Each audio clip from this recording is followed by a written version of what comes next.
साधु चरित शुभ चरित कपासु, निरस विशद गुणमय फल जासु। जो सही दुख पर छिद्र दुरावा, बंदनीय जेहि जग जस पावा। संतों का चरित्र कपास के चरित्र के समान होता है।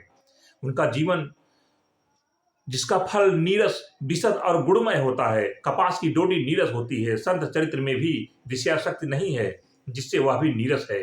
कपास उज्जवल होता है, संत चरित्र में भी विषयासक्ति नहीं है। वह भी संत का हृदय भी अज्ञान और पाप रूपी अंधकार से रहित होता है, इसलिए वह विशद है। और कपास में गुण तंतु होते हैं, इसी प्रकार संत का चरित्र भी सद्गुणों का भंडार होता है, इसलिए वह गुणमय है। जैसे कपास का धागा सुई किए हुए छेदों को अपना तन देकर ढक देता है, अथवा कपास जैसे लोढ़े जाने, काटे जाने और बुने जाने का कष्ट सहकर भी वस्त्र के रूप में परिणित होकर दूसरों के गोपनीय स्थान को ढकता है, उसी प्रकार संत स्वयं दुख सहकर दूसरे के छिद्रों को, दोषों को, पापों को ढकता है, जिसके कारण उसने जगत में वंदनीय यश प्राप्त किया है। मृद मंगलमय संत समाजु, जो जग जंगम तीरथ राजू। राम भक्ति जह सुरसरि धारा, सरसई ब्रह्म विचार प्रचारा। संतों का समाज आनंद और कल्याणमय है, जो जगत में चलता फिरता तीर्थराज प्रयाग है, जहां उस संत समाज रूपी प्रयागराज में राम भक्त रूपी गंगा जी की धारा है और ब्रह्म विचार का प्रचार सरस्वती जी है। विधि निषेधमय कलिमल हरनी, करम कथा रविनंदनिक बरनी। हरिहर कथा विराजति बेनी, सुनत सकल मृद मंगल देनी।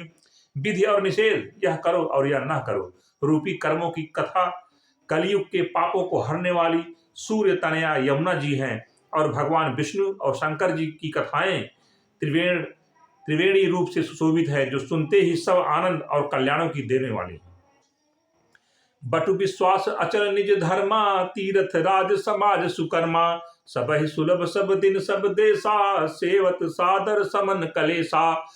उस संत समाज रूपी प्रयाग में अपने धर्म में जो अटल विश्वास है, वह अक्षय वट है, और शुभ कर्म ही उस तीर्थराज का समाज परिकर है। वह संत समाज रूपी प्रयागराज सब देशों में सब समय सभी को सहज ही में प्राप्त हो सकता है, और आदर पूर्वक सेवन करने से क्लेशों को नष्ट करने वाला है। अकथ अलौकिक तीर्थ राउ, देई सद्य फल प्रगट प्रभाव। वह तीर्थराज अलौकिक और अकथनीय है एवं तत्काल फल देने वाला है, उसका प्रभाव प्रत्यक्ष है। सुनि समुझहि जन मुदित मन, मज्जहि अति अनुराग। लहहि चारि फल अक्षत तनु साधु समाज प्रयाग।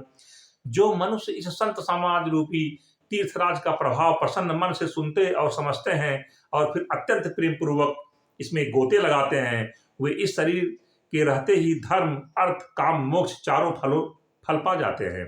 मज्जन फल पेखिय तत्काला, काक होई पिक बकउ मराला। सुनि आचरज करे जन कोई, सतसंगति महिमा नहीं गोई। इस तीर्थराज में स्नान का फल तत्काल ऐसा देखने में आता है कि कौवे कोयल बन जाते हैं और बगुले हंस। यह सुनकर कोई आश्चर्य न करे, क्योंकि सत्संग की महिमा छिपी नहीं है। वाल्मीकि नारद घट जोनी, निज निज मुखनि कहीं निज होनी। जलचर थलचर नभचर नाना, जे जड़ चेतन जीव जहाना।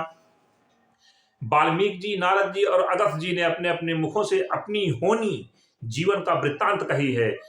जल में रहने वाले, जमीन पर चलने वाले और आकाश में विचरने वाले नाना प्रकार के जड़ चेतन जितने जीव इस जगत में हैं। मत कीरति गति भूति भलाई, जब जहि जतन जहां जहि पाई। सो जानब सतसंग प्रभाऊ, लोक वेद न आन उपाऊ। उनमें से जिसने जिस समय जहां कहीं भी जिस किसी यत्न से बुद्धि कीर्ति सदगति विभूत ऐश्वर्य और भलाई पाई है, सो सब सत्संग का ही प्रभाव समझना चाहिए। वेदों और लोकों में इनकी प्राप्ति का दूसरा कोई मार्ग नहीं है। बिनु सत्संग विवेक न होई, राम कृपा बिनु सुलभ न सोई। सतसंगत मृद मंगल मूला, सोई फल सिद्धि सब साधन फूला। सत्संग के बिना विवेक नहीं होता, और श्री राम जी की कृपा के बिना वह सत्संग सहज में मिलता नहीं। सत्संगत आनंद और कल्याण की जड़ है, सत्संग की सिद्धि प्राप्त ही फल है, और सब साधन तो फूल हैं। सठ सुधरहि सतसंगति पाई, पारस परस कुधात सुहाई, विधि बस सुजन कुसंगत परहि, फनि मनि सम निज गुण अनुसरहि। दृष्टि भी सत्संगत पाकर सुधर जाते हैं, दुष्ट भी सत्संगत पाकर सुधर जाते हैं। जैसे पारस के स्पर्श से लोहा सुहावना हो जाता है, सुंदर सोना बन जाता है, किंतु दय योग से यदि कभी सज्जन कुसंगत में पड़ जाते हैं तो वहां भी सांप की मड़ के समान अपने गुणों का ही अनुसरण करते हैं। अर्थात जिस प्रकार सांप का संसर्ग पाकर भी मणि उसके विष को ग्रहण नहीं करती तथा अपने सहज गुण प्रकाश को नहीं छोड़ती, उसी प्रकार साधु पुरुष दुष्टों के संग में रहकर भी दूसरों को प्रकाश ही देते हैं। दुष्टों का उन पर कोई प्रभाव नहीं पड़ता।